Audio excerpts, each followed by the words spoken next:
Hi, everyone. Hi. Welcome to my channel, Coach Paula Diamond Speaks. Please subscribe and click like. I'm so happy you're here. Thank you for showing up, coming, all that good stuff. I appreciate each and every one of you. It's been a while since I've been here. Yes, it's been a long while. It really has.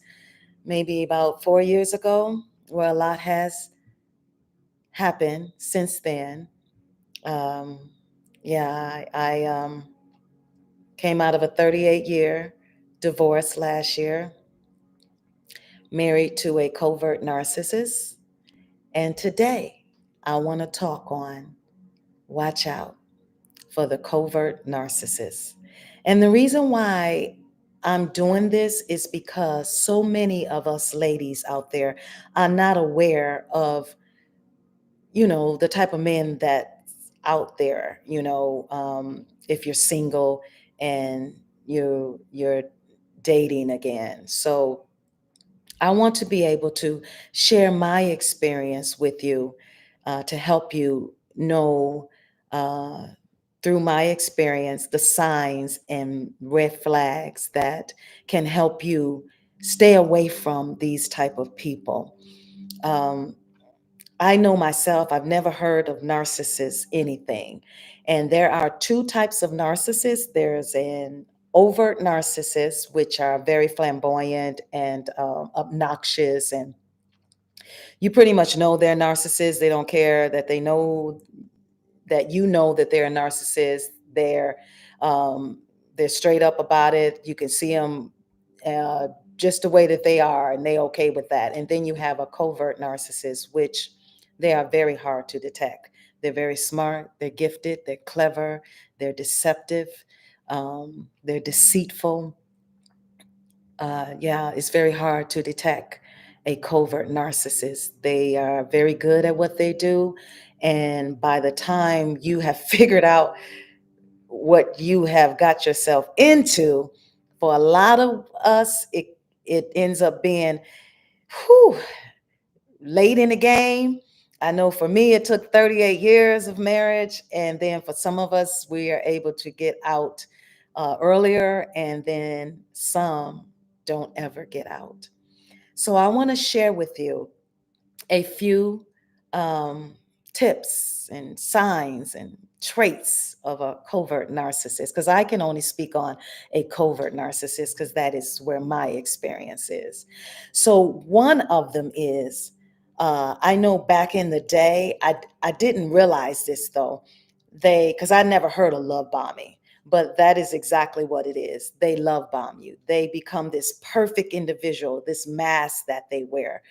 They they're able to endure and put on this mask with patience to uh, to get you into their web and make sure that you in love with them, that you deeply in love with them. And then once they have realized that they have gotten you, and they may even try little things along the way that you may not think nothing of, but that's their way of testing you to see if they got you. And then once they realize they got you, then they switch on you.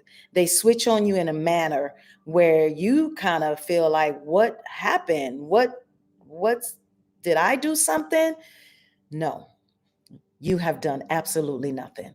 It is the trait of a covert narcissist. They are very deceitful. They are not even real people. They're like demonic demons walking around. That they come for your soul, and they're like, when they say they are energy vampires, that is exactly what they are. They suck you dry of everything that you have in your very being until you're left with nothing. You don't even know who you are anymore. So in the beginning, they love bomb you until they get you into their web and they change on you. So if you see, or if you're in a relationship where that has happened, that is a sign that you're with a covert narcissist. And the other side, number two, number two is they're very self-centered. Self-centered means everything revolves around them. They are not comfortable if they are not the center attraction. They need so much attention. They want so much attention to the point where they need you to forget all about yourself and live for them. And that right there is the beginning. That's all demonic. That's all a trap to make you lose yourself, to make you lose self-confidence and lose your worth, your self-value, your independence. It's their whole, everything has to revolve around them. They require so much attention. It's like a little child. It's even worse than a child. And that is what happens with a covert narcissist. It extends from their childhood. Maybe the parents didn't treat them right, or they lost a parent. I know with my situation, my ex, he lost his mom when he was 5 and probably didn't understand it. And so put up a wall and had learned how to function with that. And quiet is kept, pretty much in his own way, have punished women for that situation. So, yeah, and the best time for them to get help is as a child, because I don't know about if they're able to get help once they become an adult. And the older they get, the worse they get. So, yes, everything must be revolved around them with self-centered. And 3, they lack empathy. They lack empathy. They are not capable of loving you because, first and foremost, they don't love themselves. And how can you love someone else if you first don't even love yourself? So they're very insecure. They put on this persona that they secure and confident about themselves, but they're very insecure, and they not capable of loving you, and they lack empathy. They really don't care about the things you're interested in. They don't care about anything having to do with you unless it has something to do with them, uplifting them or putting them or doing everything that they want you to do for them. So that's another sign. And number 4, they gaslight you. And keep in mind, I didn't know anything about this stuff. I'm telling you, I just learned about this like the beginning of last year, when it all started to become clear to me as I reflected from the very beginning of our relationship all the way up until last year. Gaslighting. They make you think you crazy. You know, you just saw something. You know, you just heard something, but they have a way of manipulating the situation and turning it around where you question yourself. And you literally know that you just saw this and you just heard this. And they're so skilled that the manipulation works every time, where you start questioning yourself and you think that you're crazy. Well, ladies, you are not crazy. That is the trait of a covert narcissist that you must and you have to find the courage to get away from before you end up so darn crazy that you won't even know who you are. You're just like a walking zombie. And it happens. It happens to so many. So please don't let it happen to you. And number 5, they're very controlling. They have temper tantrums. They have temper tantrums. They're very controlling. They if they find that you are like trying to better yourself, or do something good for yourself, or do something without them, then they get these temper tantrums, and they go off. They start yelling. They act like little children. It's like on the floor, that's just screaming and hollering. I don't want that. But they're an adult, so they're very controlling. They break out in these temper tantrums that's just like, it's crazy. And then you being empathetic, caring, loving, you want to try to help the situation. You want to make them feel better. And that is the worst thing that we could do, believe it or not. That's the worst thing we can do, because we're feeding into their evilness. And that's what they want. They want to pull us outside of our character. And it's all a part of control. And if you see this happening, then you know you with a covert narcissist. And number 6, they give you the silent treatment. Now, this right here is one of the worst because, again, when you're a loving woman, when you're a caring woman, and you love your man, you want to keep your family together, all that, you ride or die. You just you want to talk, you want to communicate. What's going on? They don't want to talk. They give you the silent treatment because they know you want to talk. And because they know you want to talk, they don't want to talk because it's another form of control. So I know, like, I remember we was in the same house and he could walk right past me. This happened like for 4 months straight. Walk right past me and not say anything. Not say anything. And I knew, I said, if anybody can do that, you have to make a change. You have to make a change in your life, because if someone loves you, that could never take place. If someone loves you, they want to talk to you. They want to know what's going on. They're not going to give you the silent treatment and just act like you don't even exist. So if you're in a relationship or a marriage where you're in the same house and that person, that covert narcissist, is not speaking to you, they won't say anything to you. And if they do say something to you, because you may ask for something or do something and they short to the point and they don't want to, and they won't say nothing else to you, it's not healthy. You have got to get out of there. You have got to get out of there. You are in a miserable, unhealthy, endless situation. It's not going to change. There's only one thing to do, and that's to go. You got to go. And number 7, they isolate you from your friends and family. Now, I know, like, for me, my ex, he didn't have so much isolation to do because I was adopted. And then I didn't get along with my adopted family. So unfortunately, I left home at an early age. So by the time I had got with him, I really didn't have a whole lot of family and friends, if any at all. So for him, I was the perfect target. And the target for covert narcissists are people that's very empathetic, very caring, that want to give so much love because they looking for love in all the wrong places. And they're very strong, though. They're very resilient, and and they would just do anything for you to make sure that you're happy. And in some cases, they'll end up loving them. They end up loving the covert narcissist more than they will love themselves. You're the perfect candidate for them, and you can't even see them coming, but they can smell you a mile away. They can spot you, they can smell you, and they will come after you and keep coming after you until they got you, until you have realized what you have gotten yourself into and you have the courage to leave. I had to find the courage to leave because why? I desire to live.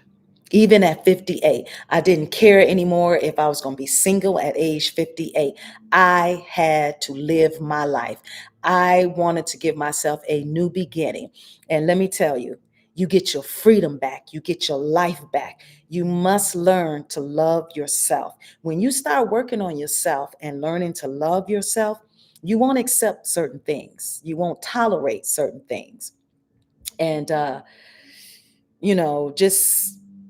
just beginning to do those things will put you back on track as far as finding yourself and becoming your true self, your full self.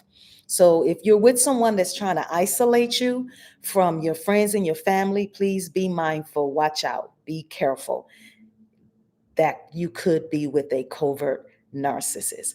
Now, how do you overcome being with a covert narcissist? You must work on yourself. You have to heal. You have to learn to love yourself. Affirmations to build yourself back up. Watch what you eat. Become healthy mentally, physically, and spiritually. That's the only way. Because once you start to love yourself, see, that's the beginning of not accepting certain things that's going to disrupt your peace.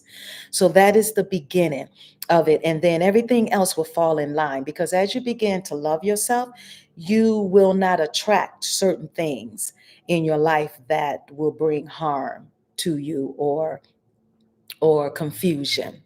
So I know, like, ladies that when you were coming up that didn't have a father or have abandonment issues, attachment issues, um, you have to really be careful.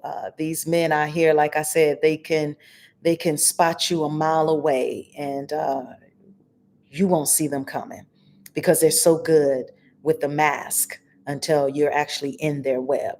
So watch out, ladies. Please be careful and be mindful and love yourself. And when there's so many other signs that I actually could go into, but we only have time for just a few. I wanted to tap on just a few. And if any of these signs that you or traits that I have mentioned that you see, work on loving yourself and develop a plan to get out. You have to get out because they will not change. They cannot change. It's just they're incapable of doing it. They have lived this way for so long, where when they were children, the demon just started to come in. But as they got older, the demons began to spread all through their bodies. So now when they're older, it has taken over. They're not even the person that you originally had met. Once they older, it's gone. It's they don't even exist, period, anymore. So I'm going to read something to you that when I was studying, I want to share this knowledge with you, because see, knowledge is power. And when you don't know, you just don't know. Like I said, I didn't know, um, and the knowledge just came to me the beginning of last year, and it all became clear and it all came together, and I did something about it. I chose to live. I stepped out, left, walked away, and never went back, even got a divorce, because I realized there was nothing I can do. It had nothing to do with me. It had everything to do with the demonic person that I was with, the demon that has taken over this person. They can't change. If they were going to change, it would have taken place by now. So that wasn't going to happen. I could only save myself. So it says losing the narcissist in your life is not a loss, it's a gain. You are gaining freedom. You are gaining strength again from this dysfunctional individual. And it is dysfunctional, trust me. You are getting your life back. You cannot stop them treating people the way they do, but you can stop them treating you in the way they do. Know that someone who truly loves you would never want to hurt you, would never want to see you cry or be the cause of those tears. When you had enough, you got to know when enough is enough. Know when to walk away. When you realize what you have been dealing with for so long, the solution becomes clear. Like for me, like I said, when you know, you do better. When everything becomes clear, then the choice is yours. You have a choice to either stay, settle, or start over. Have the courage to live your life. This person isn't going to change. They can't change. They won't change. They will just go to the next supply. Like, I'm sure, like, I'm divorced now. I can guarantee you that there's someone else already in my ex's life, because they go from one person to the next, one person to the next. They don't like to be alone. They cannot stand to be alone. This person isn't going to change. They're never going to change. No contact ever again is the best way forward to a peaceful life, free from this abuse and toxicity. No contact puts you in control. It is you saying, I've had enough of your mess. It is you placing them in eternal quarantine. For those who find no contact impossible, keep communication to an absolute minimum. Know when enough is enough. Know when to walk away. You have to, because if you don't, you're going to die in the situation. There's so many women that don't know they're in this kind of situation and they're dying in it. And there's so many that have died in the situation that didn't know what they were going through, that were what they were dealing with. And then there's so many that can't get out. And then there's so many like myself that survived and got out. And when you get out, you don't ever look back. Don't look back, because there is nothing to see there. Trust me on that. It's like this statement that I had read, a covert narcissist in an accident run into a tree, and then they blame the tree for being in there, for being in the place that the tree is in. They don't blame themselves for whatever they did to run into the tree. They blame the tree for being there. So, I really, really hope this helps someone, because ladies, you must be careful. There's so much out there, and a covert narcissist is out there to take your soul, your very being. They are energy vampires. They will suck you dry with everything you have and leave you for dead and not feel a thing behind it. I know it sounds horrific. I know it does, but it is true. And again, I really hope this message helps someone. I really do, because I only want the best for you. And if you can take my experience and look at yours and have the courage